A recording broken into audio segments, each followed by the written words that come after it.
అలాగే ఆంధ్ర రాష్ట్ర ప్రజలందరికీ ఒక ముఖ్య విన్నపము.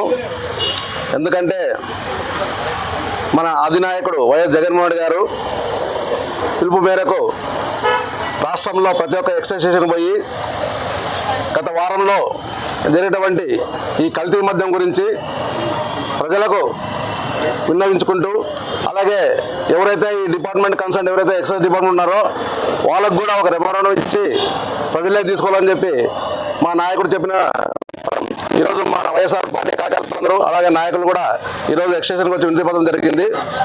ఈరోజు ఒకటే అడుగుతున్నాం గవర్నమెంట్ని. ఈరోజు కల్తీ మద్యం అనేది ఎక్కడ నుండి వచ్చింది, ఎలా వచ్చింది అనేది అందరికీ తెలుసు, ప్రజలు తెలుసు, ప్రతి ఒక్కరు తెలుసు. ఎందుకంటే ఈరోజు కూటమి ప్రభుత్వంలో ఉన్నటువంటి నాయకులు ఎవరైతే ఉన్నారో అధినాయకులు వాళ్ళకి తెలియందే ఈ యొక్క కల్తీ మద్యం బయటికి రాదు. ఒకసారి ప్రజలు దాన్ని అంతా గమనించుకోవాలి. ఈరోజు చూస్తున్నాం ఈ కల్తీ మద్యం ఎక్కడ నుండి వచ్చింది అనేది ఫార్ములా కూడా ఆఫ్రికా అంట, సౌత్ ఆఫ్రికా, ఆఫ్రికా అంటే మన దేశానికి వస్తుంది ఫార్ములా కూడా. మళ్ళీ ఒకసారి చూడండి నెట్వర్క్ అనేది ఎలా ఉంటుందంటే ఇది ఏదో నిన్న మన జరిగిన నెట్వర్క్ కాదు. ఇది దాదాపుగా ప్రభుత్వం వచ్చిన 2024లో ఎప్పుడైతే టీడీపీ ప్రభుత్వం వచ్చిందో, అంటే కుటుంబ ప్రభుత్వం వచ్చిందో అప్పట్లోనే స్కెచ్ చేశారు ఎవరైతే పెద్దలు ఉన్నారో. దీంట్లో ఇలా చేస్తే ఇంత ఆదాయాలు వస్తాయి, ప్రజలు నాశనం అయిపోయి, ప్రజల యొక్క ఆరోగ్యాలు పాడైపోయి, ఏమన్నా కానీ మనకంటూ సంపాదన కావాలా, ఒక ఈ లిక్కర్ మాఫియాతో కొన్ని కోట్లు సంపాదాలని చెప్పి ఒక నిశ్చయంతో మళ్ళీ ఆ రోజు 2024 ఎప్పుడైతే వాళ్ళ ప్రభుత్వంలో కూర్చున్న తర్వాత ఈ ఫార్ములా ద్వారా ఈరోజు రాష్ట్రం అంతా ఈ కల్తీ మద్యం సప్లై చేస్తున్నారు. ఈరోజు ఒకసారి ఆలోచన చేయాలి మనమంతా. గతంలో జగన్మోహన్ రెడ్డి గారి గవర్నమెంట్లో ప్రతి ఒక్క విలేజ్లోన ప్రతి ఒక్క వాళ్ళలోన వాలంటీర్లు పెట్టి వాలంటీర్ చేత అంటే ప్రజల వద్దకే పరిపాలన పోవాలని చెప్పి ఆ రోజు వాలంటీర్ ద్వారా ప్రజలకు ఏమైతే కావాలా, అంటే ఆ హౌస్ హోల్డర్కి ఏమైతే కావాలా, సర్టిఫికేట్లు అయితేనేమి, రైతులకు ఎరువులు అయితేనేమి, అన్ని ప్రతి ఒక్క సెక్టార్కి ఏం కావాలో అవన్నింటినీ సచివాలయాలు ఓపెన్ చేసి ఆ రోజు వాలంటీర్ ద్వారా సప్లై చేశారు.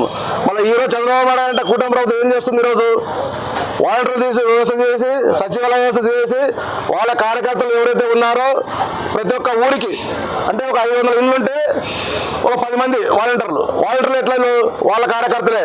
వాళ్ళు ఏం చెప్పినారు చంద్రబాబు నాయుడు? మీరు మద్యం సప్లై చేయండి ఆ ఇళ్ళకి.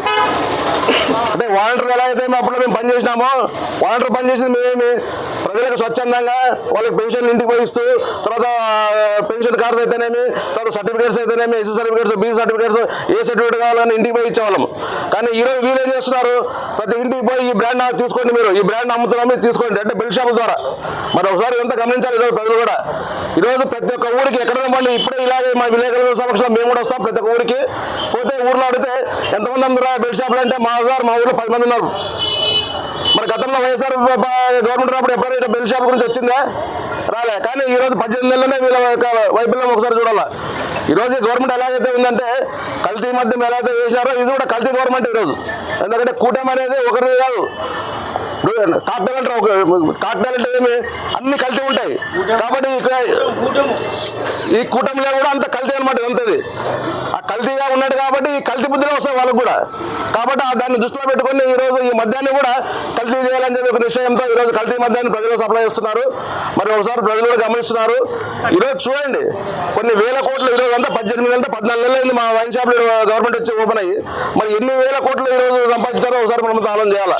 కాబట్టి దాన్ని దృష్టిలో పెట్టుకుని ప్రజలు కూడా మరి ముందు కూడా ఈరోజు మహిళా సోదరిమణులు కూడా ఈరోజు రోడ్డుకి రావాలా. ఎందుకంటే గతంలో ఏదైనా ఉద్యమం చేయాలంటే, ఈ మందు బంద్ చేయాలంటే, ఈ కల్తీ బంద్ చేయాలంటే మహిళలు కూడా బయటకు వస్తేనే ఈ ఉద్యమం ఎక్కువగా వెళ్ళిపోతుంది. కాబట్టి మహిళలు కూడా ఎక్కువగా వచ్చి రోడ్ల మీదకి వచ్చి ఎలా అమ్ముతారు మీరు, వైన్ షాపుల దగ్గర పోయి కల్తీ మందు ఏదైతే ఉంటే పట్టుకొని ఎలా అమ్ముతారు మీరు అని చెప్పి ఒకసారి నిర్ణయిస్తే కానీ ఈ గవర్నమెంట్ బుద్ధిగా చెప్తున్నాను. కాబట్టి ఈరోజు చంద్రబాబు నాయుడు విజన్ ఒకటే, 40 ఏళ్ళ విజన్ అంటాడు. మరి 40 ఏళ్ళ విజన్లో ఏమో నాకు అర్థం కాలే. అంటే